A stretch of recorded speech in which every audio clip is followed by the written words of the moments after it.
సిద్ధవేదం మూడో అధ్యాయం. సద్గురు, ఎంతవరకు మీరు చెప్పింది విన్నంతవరకు తానే ఈశ్వరుడనియు, అట్లున్న తన శక్తి బయటకు వ్యాపించినప్పుడు దానిలో నుండి లోకం కలిగినదని నమ్మితిని. కాని పాపపుణ్యముల నుండియే జనన మరణములు కలుగుచున్నవని సాధారణముగా లోకంలో చెప్పుచున్నారు. అట్లు చెప్పుటకు కారణమేమి? శిష్య, పాపం పుణ్యం అనగా ఏమి అని మీరు తెలుసుకున్నారు? స్వామి, పుణ్యము లేక సుకృతమనినా మంచి పనులు చేయుట అనగా ఎవరికిని హాని చేయకుండుట, వారిపై దయతో గుండుట, అన్నము గోవులు మొదలగు వస్తువులు దానం చేయుట, యాగము హోమము పూజ మొదలైనవి చేయుట. పాపము లేక దుష్కృతమనిన చెడ్డ పనులు చేయుట అనగా దానము ధర్మము పరోపకారం చేయకుండుట, ఇతరులకు హాని చేయుట. ఈ మాటలకు అర్థం ఇట్లని నేను గ్రహించుకుని ఉన్నాను. శిష్య, మీరట్లు గ్రహించుకుని ఉన్నది తప్పై ఉన్నది. సుకృతమనగా మంచి పని చేయుటని, దుష్కృతమనగా చెడ్డ పని చేయుట అని మీరు అభిప్రాయపడకూడదు. ఏలనగా సుకృత దుష్కృతముల నుండియే జనన మరణములు కనుగుచున్నవని మీరే చెప్పినారు. అట్లయినా ఏనుగు నుండి చీమ వరకు ఉన్న అన్ని ప్రాణులు సుకృత దుష్కృతములు సూత్రము కిందకు రావలేను.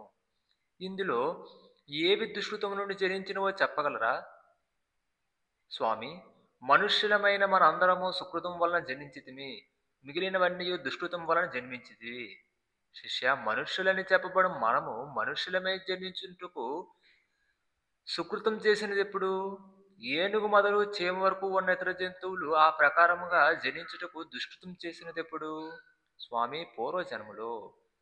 అట్లయినా పూర్వజన్మలో మనం ఎవరమై ఉంటిమి? ఈ జన్మలో మనుష్యులమే జనించుటకు ఎట్టి సుకృతములు చేసి ఉంటిమి? చీమ ఇతర జంతువులు పూర్వజన్మలో ఏవిగా ఉండెను? ఈ జన్మలో ఈ ప్రకారమై పుట్టుటకు అవి ఎట్టి దుష్కృతములు చేసెను? మీరు చెప్పగలరా? స్వామి, చెప్పలేను. కావున ఎవరునూ తనకు అనుభవం లేని విషయములు నమ్ముట వలన ప్రయోజనము లేదు. శృతికి యుక్తికి అనుభవములకు అనుసరించి ఏవేవి ఉన్నాయో వాటినే మీరు నమ్మవలెను. అందుకు కారణమిది.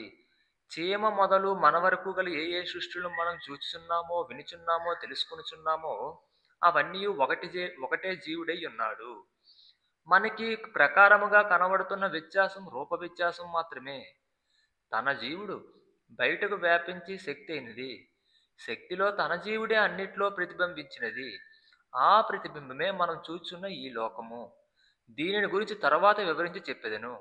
అయితే మీరు చెప్పినట్లు సుకృత దుష్కృతముల వల్ల జనన మరణములు కలుగుచున్న ఎడల రాజులని చెప్పబడే వారు కూడా ఈ రెండు స్థితుల ఆధీనంలో ఉన్నారు. అదీను కాక మనము చేసిన సుకృత దుష్కృత ఫలితములు అనుభవించుట ఎప్పుడు? స్వామి, పూర్వజన్మలో చేసినది ఈ జన్మలో, ఈ జన్మలో చేసినది తర్వాత జన్మలో అనుభవించదము. అది ఎట్లు? ఏ విధముగా? సుకృతము చేసిన వారు బ్రాహ్మణులుగా రాజులుగా ధనవంతులుగా పుట్టి ఆ సత్ఫలితం అనుభవించుచున్నారు. దుష్కృతం చేసిన వారు దరిద్రులుగా రోగులుగా జన్మించి ఆ దుష్ఫలితమును అనుభవించుచున్నారు. శిష్య, అయితే బ్రాహ్మణులకు రాజులకు ధనవంతులకు రోగములు వచ్చుట లేదా? స్వామి, వచ్చుచున్నాయి. వారును రోగిష్ఠులు అవుచున్నారు. కారణమేమి? అట్లౌటకు వారెప్పుడు చేసిన దుష్కృతం? స్వామి, వెనుకటి జన్మలో. శిష్య, అట్లు దుష్కృతం చేసిన వారిట్లో బ్రాహ్మణులు రాజులు ధనవంతులగుట. అట్లయినా మనము కూడా పై విధముగా జన్మించవలేను కదా. కారణమేమనగా దుష్కృతమే మాత్రము లేని ఎడల వారు బ్రాహ్మణులొకట రాజులొకట మరియును రాజులు పుణ్యోత్కృష్ట శరీరులని ప్రసిద్ధి. పాపమేమీ ఉండకూడదు. పుణ్యము ఉత్కృష్ట స్థానం పొందిన అతడు ఈశ్వరుడగును. ఏలనగా అత్యున్నతమున ఉన్న వస్తువు ఈశ్వరుడు. అప్పుడు ఆ పుణ్యం ఈశ్వరుల్లో ఐక్యమైనందున ఈశ్వరుడైనది. అప్పుడే రాజగును. ఈ కారణం వల్లే రాజా ప్రత్యక్ష దేవత అని చెప్పుదురు. ఇది ప్రతి పాఠశాలలో వ్రాయబడి గోడలపై వ్రేలవేయబడి ఉండుట మనం చూస్తున్నాము. కావున రాజు ప్రత్యక్షముగా కనబడుచున్న ఈశ్వరుడై ఉన్నాడు. అటువంటి రాజుకి ఎట్టి వ్యాధి రాకూడదు. కానీ రాజులకు కలుగుచున్న వ్యాధులు మనకు కలుగుట లేదు. వారికి క్షయ రాచగడ్డ భగంధరము గుగంధరము ప్రమోహము పక్షవాతం మొదలగు మహావ్యాధులు కలుగుచున్నాయి. కనుక వారు మహాపాపం చేసిన వారుగా ఉన్నారు. అట్టి దుష్టులు రాజులుగా జనించెదరా? స్వామి జనించరు. అట్లైనా మనకు సుకృదుష్టుల తలంపులు ఎక్కడి నుంచి కలుగుచున్నవి? మన మనస్సు నుంచి. అప్పుడు మన మనస్సు లేని యెడల సుకృదుష్కృతములు తలంపులుండునా? ఉండవు. అయినా మనస్సు నుంచి దుష్కృతమే కలగకున్నా ఏమగును? సుకృతం మాత్రమే అగును. సుకృతం అనగానేమి? ఈశ్వరునితో ఐక్యమయ్యున్న స్థితి. అప్పుడు ఈశ్వరుడు మనలో ఎక్కడ ఉన్నాడు? మనలో పైన ఈశ్వరుడు ఉన్నాడు. శిష్య, ఈశ్వరుడు మనలో పైనున్నాడు. అనగా మనకు పై భాగమయ్యున్న శిరస్సులో ఈశ్వరుడున్నాడు. శిరస్సులో ఉన్న ఈశ్వరునితో ఐక్యమయ్యున్న స్థితిలో ఉండవలెనన్నా పైనున్న ఈశ్వరునితో ఏకగతి అయి ఉండవలెను. అట్టి స్థితిలో ఉన్నప్పుడే పుణ్యము ఉత్కృష్ట స్థానమును పొందినదగును. అందువల్లనే రాజు ఈశ్వరాంశమని చెప్పుటకు కారణము. అనగా తనలో నుండి దుష్కృతములను కలుగు చేయకుండా ఏకగతితో తనకు పైన భాగమైన శిరస్సులో ఉన్న ఈశ్వరునితో చేరియున్నప్పుడు పుణ్యము ఉత్కృష్ట స్థానము పొంది రాజగును. మీరు చండాలుడని పిలుచు మాల మీరు చండాలుడని పిలుచు మాలవాడెట్లయినా వాడెవరగును? అతడు రాజగును. అప్పుడు రాజులని చెప్పబడి ఒక ప్రత్యేకమైన సృష్టి కలదా? లేదు. అట్లైనా రాజొకటి ఎట్లు? తాను తన ప్రయత్నము వలన. శిష్య, అది ఎట్లనినా తన శక్తి బయటకు వ్యాపించి అనేక విషయములను పట్టించుకొని మోహించి కలవరపడుచున్నది. బయటకు వచ్చి ఆ శక్తిని వ్యాపించనీయకుండా తనలోనే ఏకగతిగా నడిపించి ఉద్భవస్థానమైన ఈశ్వరునిలో చేరి ఐక్యమైనప్పుడు రాజని చెప్పబడి స్థితి కలుగుచున్నది. ఇందుకు బదులు ఇప్పుడు మనం రాజులని చెప్పుబాడు వారెవరైనా అన్ని జీవులు సమానంగా అనుభవించుటకు లోకమంతటా వ్యాపించి ఉన్న సొత్తులను బలము గలవాడు బలవంతునిచే బలవంతునిచే సొత్తు అని పద్ధతితో బలవంతునిదే సొత్తు అని పద్ధతిలో జయించి అక్రమముగా స్వాధీనం చేసుకుని తమకు స్థానము అధికారమును స్థాపించుకున్న వారై ఉన్నారు. ఎవరైనను అతిధైర్యం గలవాడే జనప్రాబల్యం గలవాడే ఉండినట్లయితే అతడు ఇతర జనులను పట్టుకొని బంధించి బలత్కారముగా తన విధేయులుగా చేసుకొని తాను రాజునని జనులందరూ తన ఆజ్ఞకు లోబడి ప్రవర్తించవలెనని ఆజ్ఞాపించుచున్నాడు. ఈ విధముగా చేసిన వారే రాజులుగా ప్రభువులుగా ధనవంతులుగా చెప్పబడుచున్నారు. ఇందుకు ఉదాహరణగా 1921వ సంవత్సరంలో మలబార్లో నడిచిన మాపిల్ల కలహమునందు ప్రధానముగా కుంజ్ మహమ్మద్ హజీ అనేది వాడొకడుండెను. అతనిని దోపిడీ దొంగగా తెలుసుకుని ఇండియా అధికారులు పట్టుకొని 1-2 సార్లు శిక్ష విధించి చెరసాలలో వేసిన విషయం మనం వినియున్నాం కదా. ఆ హాజీ తన ప్రాబల్యం వృద్ధి చేసుకుని శక్తివంతుడై ఇండియా గవర్నమెంట్తో యుద్ధం చేసి జనులను క్రూరముగా పట్టుకుని హింసించుచున్న జనులు భయభ్రాంతులే లోబడిపోయి హాజీ ఆజ్ఞకు బద్దులే వారిని నడుచుకున్నట్లు చేసిన అప్పుడు హాజీ ఎవరని చెప్పబడును? రాజని చెప్పబడును. అప్పుడు రాజును ఈశ్వరుడు ప్రత్యేకముగా సృష్టించినా లేక వాడి దుష్ట ప్రవర్తన వల్ల కలిగిన ఫలితమా? స్వామి, దుష్టుడే ప్రవర్తించినందువల్ల కలిగిన సూటి అని ఫలితమై ఉన్నది. అట్లయినా సుకృత దుష్కృతములని నిన్న ఏమి అని మనకు తెలియకపోవట చేత ఈ విధముగా తప్పుగా అర్థం చేసుకుంటుమి. దుష్కృతం అనగా కలంకమే నశించిపోవుట, అనగా సుకృతము నశింపజేసుకునుట. అదియునుగాక ఒకడు రోగముతో అసక్తుడే మంచం పట్టినాడు అనుకునుము, వానిని దుష్కృతుడనియా సుకృతుడనియా మనం చెప్పవలేను? దుష్కృతుడని చెప్పవలేను స్వామి. అట్లు చెప్పకూడదు. ఎందుకనగా సుకృతము నాశనమైపోయిన సుకృతం నాశనమైపోయినప్పుడు అతడు చనిపోవును. అందువల్లనే ఒకని పుణ్యము అంతమైపోయినా అతడు చనిపోవును. రోగి అయి పరుండి ఉన్నప్పుడు అతనిలో జీవుడున్నాడు కదా, అతడు చనిపోలేదు. పాపమనగా ఈశ్వర చైతన్యం విహీనమగుట. రోగి అయి మంచము పట్టి పరుండునప్పుడు అతనిలో ఈశ్వర చైతన్యం ఉంది. అతనిలో ఈశ్వర చైతన్యం లేనిడెడల అతడొక కొయ్య బొమ్మకు సమానమగుచున్నాడు. అప్పుడే అది పాపి అని చెప్పవలెను. పాపమనగా ఈశ్వర చైతన్యం నష్టపెట్టుకుని జీవుని పూర్తిగా వ్యయం చేసుకునిటి అయ్యున్నది. జీవుడే ఈశ్వరుడు, అది ఏ పుణ్యమయ్యున్న వస్తువు. అట్టి పుణ్యమైన వస్తువు చంద్రమండలంలో పడు మంచు వలె పోయి పడి నశించున్నదని చెప్పుదురు. అదెట్లనినా చంద్రుడు మనస్సు, చంద్రమండలం మనోమండలము, మంచు అనగా ఆవిరిగా ఉన్న జలము, అది ఏ విచారమనడు పొగమంచు. కనుక చంద్రమండలమందు జీవుడయ్యున్న పుణ్యము అది ఇది అని విచారముల వల్ల పూర్తిగా వ్యయమైపోయినా అతడు చనిపోవును. ఇందువల్లనే చంద్రమండలంలో పడు మంచు వలె పుణ్యం వ్యయమై ఆవిరి రూపంలో పోయి నశించుచున్నదని చెప్పుదురు. అట్లు వ్యయమైపోచున్నదేది?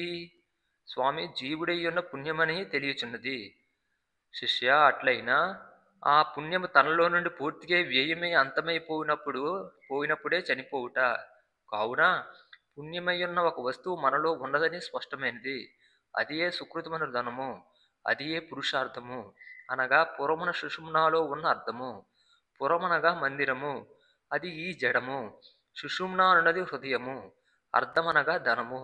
కావున పురుషార్థము పురములోనున్న సుషుమ్న అయిన హృదయములో ఉన్న ధనము. అటువంటి ధనము నాశనమైపోయినా మనం సరిపోదుము. ఉదాహరణకు ఇదిగో ఒక పెట్టె. ఈ పెట్టెలో నిండుగా ధనమున్నది. ఆ ధనమును దుర్వ్యయం చేయుచున్న చివరికి ఏం మిగును? స్వామి ధనమంతా పూర్తిగా వ్యయమైపోవును. చివరకు ఏం మిగులుచున్నది? ఆ పెట్టి మాత్రమే మిగులుచున్నది. ఆ విధముగానే కనబడుతున్న ఈ జడము ఒక పెట్టె అని తలంపుము. జడమైన ఈ పెట్టెలో సుకృతమున ధనం ఉన్నది. అటువంటి ధనం పూర్తిగా వ్యయమైపోయినా ఏమి కలుగును? మరణము. అప్పుడు సుకృతమైన ధనము నశించిన తర్వాత ఏం మిగులును? జడమైన పెట్టి మిగులును. శిష్య సుకృతమైన ధనం వ్యయమైపోయినప్పుడు జడమైన పెట్టి మాత్రం మిగిలి ఉండును. అప్పుడు ఆ జడమును ఒక గుంట తవ్వి పూడ్చివేయుదురు, లేదా నిప్పుల్లో పెట్టి కాల్చివేయుదురు. ఇది మనకు ప్రత్యక్ష అనుభవం. కావున ఈ జడములో ధనం ఉన్నదని అది సుకృతమని స్పష్టమైనది. సుకృతమనగా విశేష కృతము. విశేషమనగా తెలివి, కృతమనగా చేసినది. కావున తెలివితో చేసినది సుకృతము. తెలివి లేక చేసినది దుష్కృతమని లోకమున చెప్పుచున్నారు. అట్లు చెప్పుడు సరిగానే ఉన్నది. తెలివనగా ఏమని ముందు చెప్పబడినది? స్వామి జీవశక్తి అయిన వాయువని. అది ఎట్లున్న వాయువని మీకు చెప్పబడినది? బ్రహ్మరంధ్రమును తాక్కుని ఉన్న వాయువు సమీరణమని చెప్పబడినది. శిష్య తెలివయ్యున్న వాయువట్లు బ్రహ్మరంధ్రమును తాక్కున్నట్లు చేసిన సుకృతము చేయుటగును. ఆ వాయువట్లు లోపల ఉన్న బ్రహ్మరంధ్రమును చేరక బయటకు వెళ్ళి వ్యయమైపోవుట దుష్కృతం చేయుటగును. ఇందువల్లనే పుణ్యం వ్యయమైపోయినా పాపం మిగులునని చెప్పుటకు కారణము. పాపమనగా ఏమని మీరిప్పుడు తెలుసుకున్నారు? స్వామి జీవుని నాశనం చేసుకున్నట్టని.